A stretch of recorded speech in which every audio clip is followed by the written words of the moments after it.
안녕하세요. 법률정보쇼 송윤 변호사입니다. 시청자 여러분, 혹시 유사수신행위 피해자들의 정보 교류처로 대표적인 네이버 카페 백두산을 들어보셨나요? 피해 금액이 1조 이상이었던 아이데스 홀딩스 사건, 1천억 원 이상이었던 성광월드, KFM 파트너스, TNS 홀딩스, 골든에셋, 이숨투자, 밸류 인베스트 코리아 사건들이 있습니다.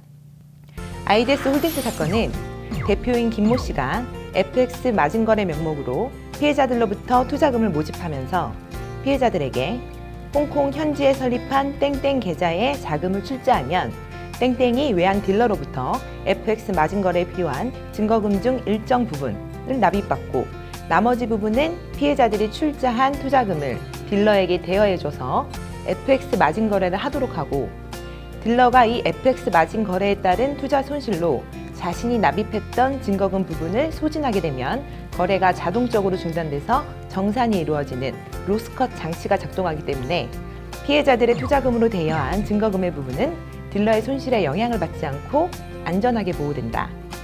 딜러들이 손실과 관계없이 거래량에 따라 발생되는 수수료를 취득해서 국내에 있는 피해자들에게 배당하는 방식으로 매월 수익금을 지급할 수 있다라고 설명했습니다. 즉, FX 마진거래 수수료 수입 등으로 원금과 이자 또는 수익금을 상환해주겠다고 피해자들이 기망했던 사건인데요. 이 사건에서 2014년 8월 29일까지는 피해자들과 대여기간은 1년, 이자는 월 2에서 4%, 원금을 보장하는 내용의 소비대차 계약을 체결했습니다. 그러나 이후부터는 매월 약 2%의 수익금을 지급하면서 원금 손실 가능성, 그리고 투자금이 피고인이 운영하는 사업 및 그에 관한 금융비용으로 지출될 수 있다는 내용이 포함된 투자계약서로 형식을 변경하고 투자금을 모집했습니다. 하지만 실제 외국환 거래법에 저촉된다는 이유로 거의 투자금 지급이 되지 않았고요. FX 마진거래 사업에 사용한다면서 모집한 투자금을 그 용도에 사용하지 않았을 뿐만 아니라 피고인이 피해자들에게 상환한 수익과 원금의 자금원은 FX 마진거래 사업으로 인한 수익금이 아니라 다른 피해자들로부터 받은 투자금을 돌려막기 했던 사실이 밝혀졌습니다. 그에 관하여 피해자들에게 제대로 설명한 적이 없는 이상 편취의 고의와 기망행위를 인정하는 데 장애가 되지 않는다고 재판부는 판단했습니다. 이 대표는 특정명제 가중처벌 등에 관한 법률 위반 사기죄, 그리고 방문 판매 등에 관한 법률 위반, 유사수신행위 규제에 관한 법률 위반죄로 최초 징역 2년, 집행유예 3년을 선고받았었는데요. 추후 상습성이 인정돼서 특격범 사기, 그리고 방문 판매 등에 관한 법률 위반에 대한 상습범으로 재기소돼서 징역 15년을 선고받았습니다. 다음에 알려드릴 사례는 KFM 파트너스입니다.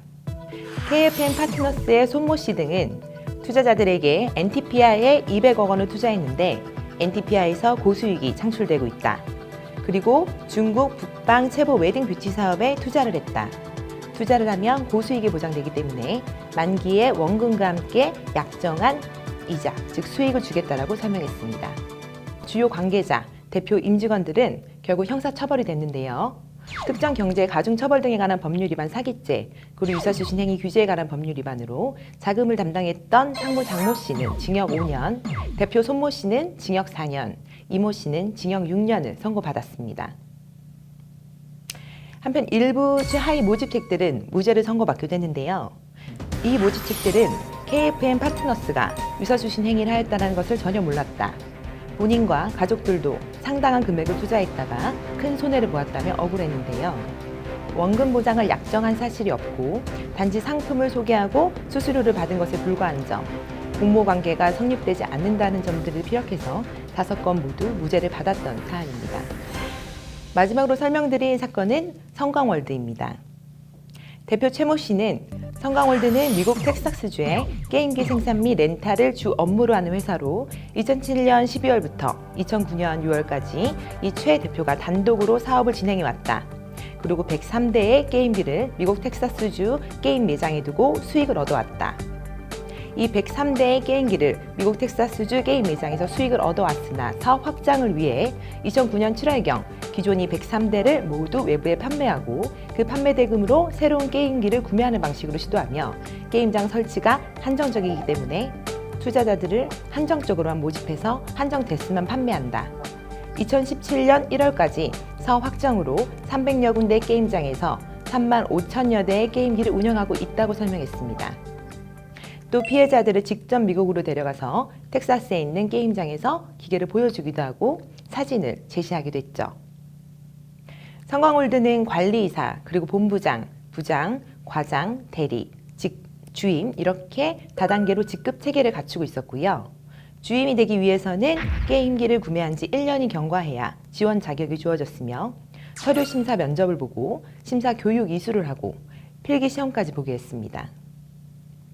또 필기 시험에는 투자 형태가 아니기 때문에 일반적인 투자 형태가 아니기 때문에 일정 수익금을 보장해 줄 수 없다. 원금에 대한 손해 발생 가능성이 있다는 점을 설명하도록 하는 치밀함을 보였고요. 대표와 그 측근 외에는 합법적인 정상 업체로 오인될 정도였습니다. 기계 한 대를 1,100만 원에 사면 36개월 동안 매월 수익금 명목에 금원이 지급되었고요. 소개한 자한테는 소개 수수료가 지급되고 소개한 자가 현금을 받아 보관 중인 피해자들의 통장에 입금시켜주는 방식이었습니다. 그러나 사실 투자금 중 게임기 구입 명목으로 사용한 돈은 수억 원에 불과했고요. 피해자들에게 설명한 수익 사업을 통해 국내에 반입된 수익금은 전혀 없었습니다. 투자 유치 시 투자금 1,100만 원당 투자 유치 수당을 판매원 조직에게 지급하는 금융 다단계 방식으로 투자금을 계속 수신해서 후순위 투자금으로 선순위 투자자들에게 수익금을 지급하는 이른바 돌려막기 방식으로 운영할 수뿐임이 드러났습니다. 대표이사 최모 씨는 특정경제 가중처벌 등에 관한 법률 위반 사기죄 그리고 방문 판매 등에 관한 법률 위반으로 징역 17년을 선고받았습니다.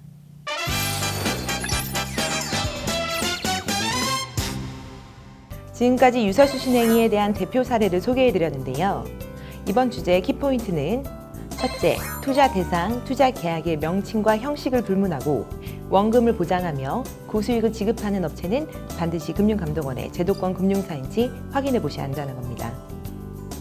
둘째, 보험 설계사나 재무 설계사 분들 중 유사수신행위인지 모르고 지인에게 소개하거나 본인이나 가족들이 투자했다가 금전적 피해는 물론 피해자들로부터 고소, 민사소송을 당하게 되는 경우가 있는데요.